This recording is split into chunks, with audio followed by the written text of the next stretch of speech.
Veamos entonces con un poco más de detalle esto que explicábamos recién respecto de cómo funciona la dinámica de las sesiones durante las etapas que hemos descrito. Por un lado, el tema de la hipótesis que recién mencionábamos. El equipo terapéutico trabaja siempre con una hipótesis, aún con la información básica que recopilan en la ficha de registro del pedido de consulta. Ya se sientan, como dijimos recién, a pensar, bueno, en base a los síntomas que la familia cuenta que tiene, el motivo de consulta que se registra simplemente en esa ficha y la información que quien tomó la llamada pidiendo el turno y registrando información le haya podido registrar. En base a eso ya organizan, constituyen hipótesis que les va a servir de guía de exploración respecto de lo que pasa con la familia. Es decir, arman hipótesis en las que suponen ese síntoma que cuentan como motivo de consulta, por ejemplo, en la primera entrevista, en el pedido de la entrevista, cómo ese síntoma puede ser una solución ingeniosa a la situación de la familia. Entonces, cuando reciben a la familia en la sesión, lo que hacen es indagar sobre esa hipótesis. Es decir, no hay, se aprovecha cada segundo de la sesión, no hay un tiempo para hablar de bueyes perdidos, de generalidades, de cómo están ustedes, no. Las preguntas son muy puntuales, guiadas por las hipótesis que el equipo tiene acerca de el sentido del síntoma y las reglas familiares. En la medida en que la familia va respondiendo a esas preguntas, esas hipótesis se van ratificando, es decir, validando, como que probablemente sean certeras, o rectificando, es decir, si la familia da información que no parece avalar la hipótesis que el equipo tiene organizada, la modifican sobre la marcha van recalibrando, pueden detenerse por momentos, pueden interactuar con los que están detrás del espejo, pueden salir un rato de la sesión para reconfigurar el interrogatorio, pero la sesión se aprovecha siempre en el sentido de ir chequeando en base a las hipótesis. Utilizan también para ello una técnica de recopilación de información que es novedosa, que la crearon en el grupo de Milán y que después fue utilizada y sigue siendo utilizada en todas las terapias de inspiración sistémica y en muchas otras también que no lo son, que es la técnica de la pregunta circular. La técnica de la pregunta circular es que el equipo terapéutico, la pareja terapéutica que está ahí con la familia, le pregunta a uno de los integrantes de la familia para que informe cómo ve él o ella la relación que otros dos tienen entre sí. Entonces, esta pregunta circular lo que hace es, por un lado, ofrece al equipo terapéutico una información de un observador privilegiado de la relación. Supónganse que el equipo puede preguntarle a el hermano menor cómo ve que es la relación entre el hermano mayor, que es el que tiene los síntomas, con su madre. Entonces, esto ofrece al equipo terapéutico una serie de informaciones que de otro modo no van a estar disponibles, porque en general las familias tienen estereotipadas ciertas formas de comunicación acerca de las relaciones y los vínculos, y esto ofrece una mirada distinta, pero también les sirve o pone a circular, de ahí el concepto de circularidad, pone a circular información entre las personas de la relación que se está describiendo. Por ejemplo, el hermano mayor, que es el que presenta los síntomas, y la madre pueden enterarse de cómo son vistos por el hermano menor, versión que probablemente en el seno de la familia nunca se había escuchado y no había tenido sentido. Entonces esto permite la circularidad, la flexibilidad de la información. Es una técnica que ofrece muchísima información de primera mano, que también produce efectos al ser compartida en la misma familia. Y el otro factor con el que siempre trabaja el equipo terapéutico es la neutralidad. El grupo de Milán parte de la base de que las familias que tienen integrantes que están severamente perturbados son capaces de jugar juegos de poder de una manera muy cruenta. Entonces son expertos en alianzas, en impotentizar a las personas, en dejarlos atrapados en dobles vínculos.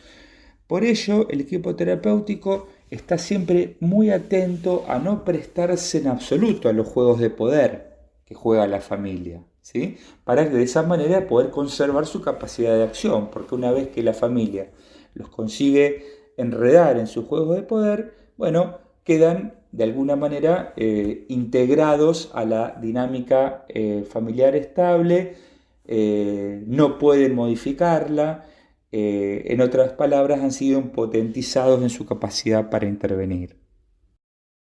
Veamos entonces cómo los asociados de Milán entienden a estas familias que ellos llaman familias con transacción esquizofrénica. Hay que tener en cuenta que esto no implica necesariamente que alguno de los integrantes tenga diagnóstico de esquizofrenia, pero sí la descripción de la transacción esquizofrénica está más planteada en términos batersonianos, porque el grupo Milán plantea que las familias que tienen uno de sus integrantes con síntomas severos generalmente juegan este juego que ellos llaman transacción esquizofrénica, que puede tener un montón de matices, pero que en general responden a una secuencia. Dice que la cuestión inicial es que puede verse en este tipo de familias, insisto, que uno de sus integrantes o más de uno tiene síntomas graves, que pueden no ser esquizofrenia, es que los integrantes rechazan ser delimitados en sus comportamientos por los demás y a la vez rechazan delimitar a los otros. En este sentido se apoya en la idea de Paslavik, recordemos los axiomas de la comunicación,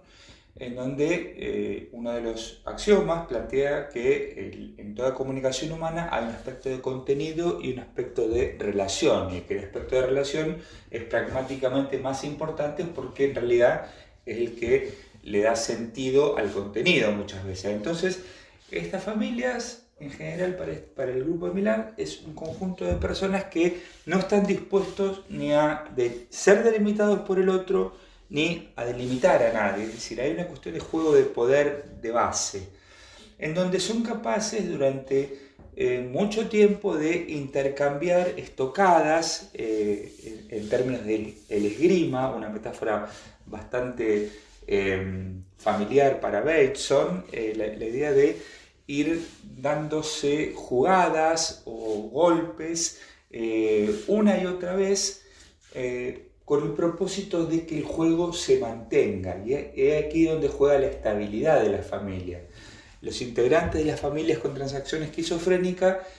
creen que la única manera de mantenerse integrados como familia es jugando ese juego, por eso se aferran tan rígidamente a las reglas por más locas que sean.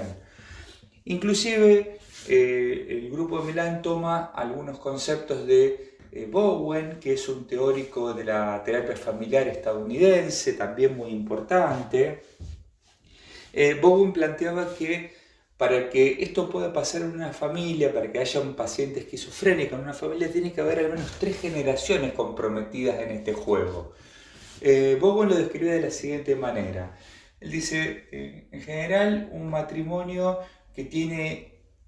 un hijo al que no quiere confirmar en su expresión, no perdamos de vista que estamos hablando del concepto de confirmación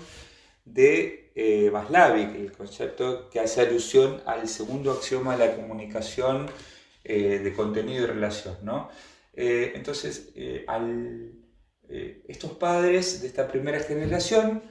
temen que si confirman a su hijo, vean menoscabada su autoridad sobre este hijo. Entonces se ocupan de desconfirmarlo una y otra vez, es decir, de no darle entidad a este hijo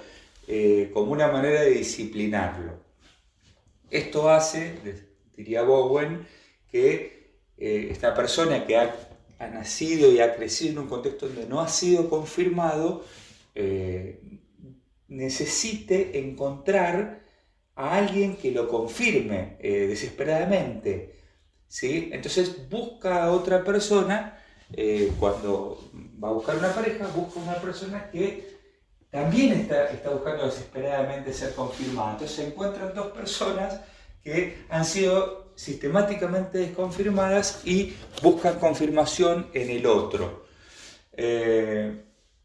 Entonces esta pareja, cuando tiene un hijo, ese hijo nace en un contexto de dos personas que han buscado confirmarse mutuamente una y otra vez, están en esa disputa de quién confirma a quién, y el hijo entonces llega y es el que puede presentar los síntomas que funcionen como transacción para mantener la estabilidad de una familia que en realidad el problema central que tiene es la dificultad para ser confirmados en una relación y por ende confirmadas sus identidades.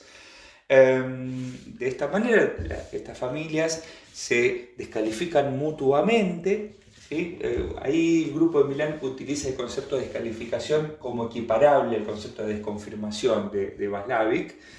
Y el juego entonces que se organiza, un juego esquizofrénico, está al servicio de mantener a la familia unida